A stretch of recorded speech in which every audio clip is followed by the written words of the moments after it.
What's going on, everybody? Welcome to another edition of Acts of Creation. Now, it's been a hot minute since we've talked a little odd time riff writing, so in this week's lesson, let's check out a little 7/8. Now, I'm from the Dream Theater School of Odd Time Riff Writing, and they tend to kind of just fill the measure with all their notes. They tend to be very notey in their riff writing and playing. And I find that that's actually a really good way to kind of get the feel and learn about odd time if you're unfamiliar or you quite don't understand it. You know, it allows you to kind of look at the accent pattern that you find in these meters and kind of really get the feel for them. So that's what we're going to do today as we explore some 7/8. And we're mainly going to stick with a 2-2-3 kind of feel. 2/8 notes, 2/8 notes, 3/8 notes. And that just kind of sets up the accent pattern of 1-2-1-2-1-2-3, 1-2-1-2-1-2-3, or 1-2-3-4-1-2-3, 1-2-3-4-1-2-3. All right? So let's check out a little example I threw together to explore these ideas, and we'll come back and we'll break it down just a little bit.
I hope you guys dig those little riffs. They're pretty fun.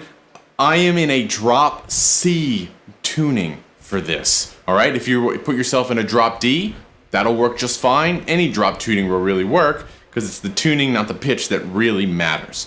Okay, down in the description below, you can find the links for the tabs. And let's jump in. So I start out basically picking out a minor 7th chord, right? So it's 5th fret on the A, 3rd fret of the D, 5th fret of the G, 3rd fret of the B string.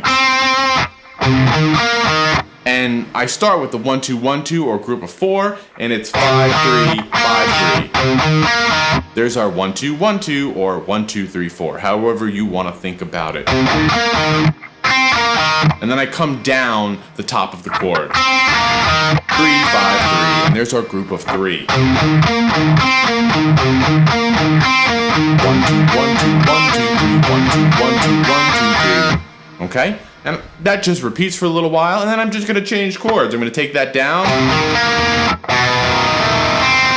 More of a tension style harmony, kind of outlining the little dominant voicing here. Now, instead of 5-3-5, it's 4-3-4, and that's really all the change. The 2-5, move down the 4. Same idea. Okay, and that gives you your 7 feel. That goes through a couple times, and then I just do some little accenting.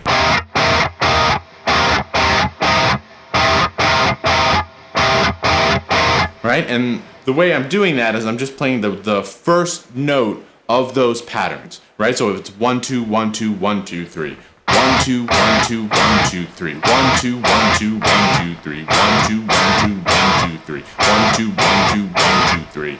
All right, and then it builds up 1, 2, 3, 4, 5, 6, 7. Boom, right into the low tuning. And now the riff.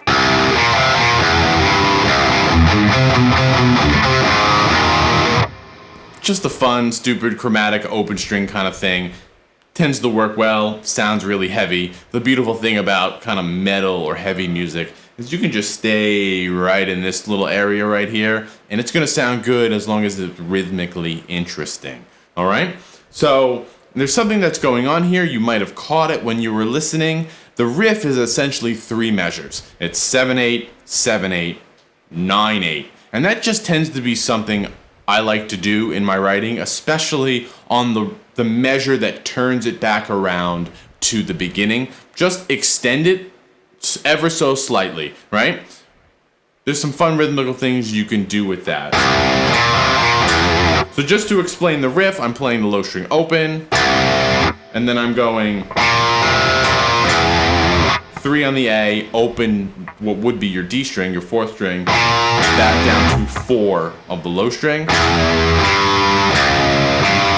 and then down to 1. And then I have that little section, 1, 0, 4, 1, 0. And then get a little cross string, 4th fret on the A, or the 5th string, with the open 4th string. And then drop down to 2. And then power chords, 1, 3. And that's gonna repeat on itself.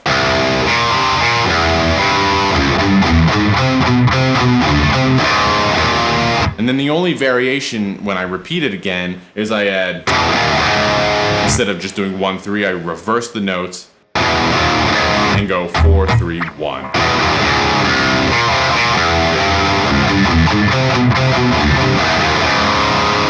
That's it. Pretty angry, pretty chunky. All right, that's gonna go around a couple times, and then I threw back. We end back on the 7,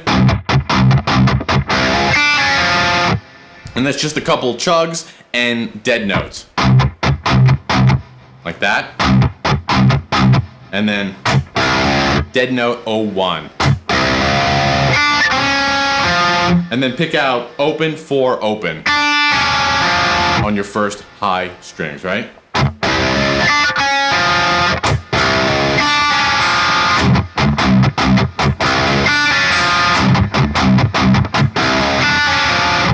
One, 2, 3, 4, 5, 6, 7. And that last note is a quarter note, which is why it rings out a little longer.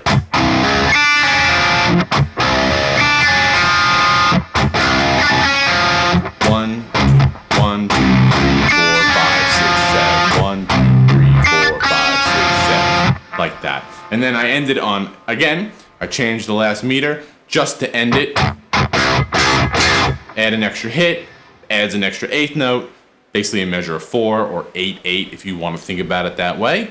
And there you go, right? Riff writing in 7/8, taking advantage, exploiting, maybe even making it boring because we're just really focusing on that accent pattern of 2, 2, 3. All right, and you can arrange this in different ways. You can put the 3 in front for a different feel. 1, 2, 3, 1, 2, 1, 2, 1, 2, 3, 1, 2, 1, 2. You can put the 3 in the middle of the 2 groups of 2. 1, 2, 1, 2, 3, 1, 2, 1, 2, 1, 2, 3, 1, 2. Right? Whatever tickles your fancy, as they say. All right? Down in the description below, you can find links for the tabs. And as always, let me know what you come up with. So until then, I'll see you next time. Thanks a lot.